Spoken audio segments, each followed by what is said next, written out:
GST में ब्याज और पेनाल्टी माफ कराने के लिए अगर आपने फॉर्म SPL 01 या SPL 02 फाइल किया था, तो आज की इस वीडियो में हम जानेंगे कि किस तरह से आपको चेक करना है आपके फॉर्म SPL 01 या SPL 02 का क्या स्टेटस है।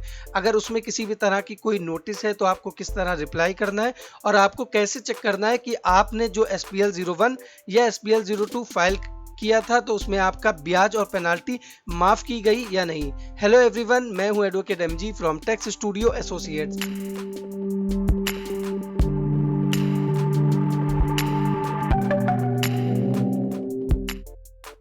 सबसे पहले आपको जीएसटी पोर्टल पे आना है और यहाँ लॉगिन पे क्लिक करना है। लॉगिन पे क्लिक करने के बाद यहाँ पे यूजर नेम इंटर करेंगे, इसके बाद यहाँ पासवर्ड इंटर करेंगे। पासवर्ड इंटर करने के बाद कैप्चा फिल करेंगे और लॉगिन पे क्लिक करेंगे।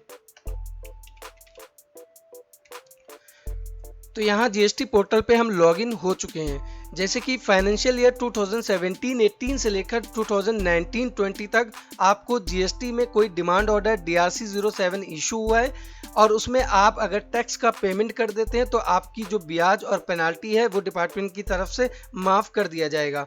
लेकिन उसके लिए आपको फॉर्म SPL 01 या SPL 02 जो भी आपके केस में रिलेवेंट है वो फॉर्म फाइल करना था 31 मार्च 2025 से पहले। इसके बाद आपकी जो ब्याज और पेनाल्टी माफ़ की जाएगी तो उसके लिए डिपार्टमेंट की तरफ से फॉर्म SPL 05 इशू किया जाएगा, जिसके बाद आपकी जो आपने टैक्स पे किया है उसके बाद जो आपके ऑर्डर में ब्याज और पेनाल्टी है उसका वेवर आपको मिल जाएगा। लेकिन आपको सबसे पहले किस तरह से उसका स्टेटस चेक करना है। स्टेटस चेक करने के लिए आपको यहाँ सर्विसेज पे क्लिक करना है। इसके बाद यहाँ यूजर सर्विसेज पे क्लिक करेंगे और माई एप्लीकेशंस पे क्लिक करेंगे। इसके बाद यहाँ पे देख सकते हैं यहाँ पे application for waiver scheme under section 128A financial year 2017-18 से लेकर 2019-20 तक आप अगर टैक्स का पेमेंट कर देते हैं DRC 07 अंडर सेक्शन 73 है तो उस केस में आपकी जो डिमांड ऑर्डर है उस पर जो ब्याज और पेनाल्टी है वो डिपार्टमेंट की तरफ से माफ़ कर दी जाएगी। तो यहाँ पे हमने जो फॉर्म SPL 02 है वो फाइल किया था, तो यहाँ पे आपको ये सिलेक्ट करना है। इसके बाद यहाँ पे डेट सिलेक्ट करनी है जब आपने फाइल किया था। इसके बाद यहाँ डेट सिलेक्ट करने के बाद आपको यहाँ सर्च पे क्लिक करना है। तो यहाँ पे देख सकते हैं ये SPL 02 हमने फाइल किया था, यहाँ पे डेट ऑफ फाइलिंग है। इसके बाद यहाँ ये ARN है, इस पे क्लिक करेंगे। तो यहाँ पे देख सकते हैं जो हमने फॉर्म SPL 02 फाइल किया था तो यहाँ पे जो हमने डॉक्यूमेंट अटैच किए थे तो यहाँ पे वो सारे डॉक्यूमेंट है। यहाँ पे ऑर्डर है, DRC 03 है जो हमने पेमेंट किया था, एप्लीकेशन, यहाँ पे ये सारी डिटेल्स है। इसके बाद यहाँ नोटिसेस पे क्लिक करेंगे। अगर आपको कोई नोटिस इशू हुई होगी तो यहाँ पे शो हो जाएगी। मेरे केस में कोई नोटिस इशू नहीं हुई है।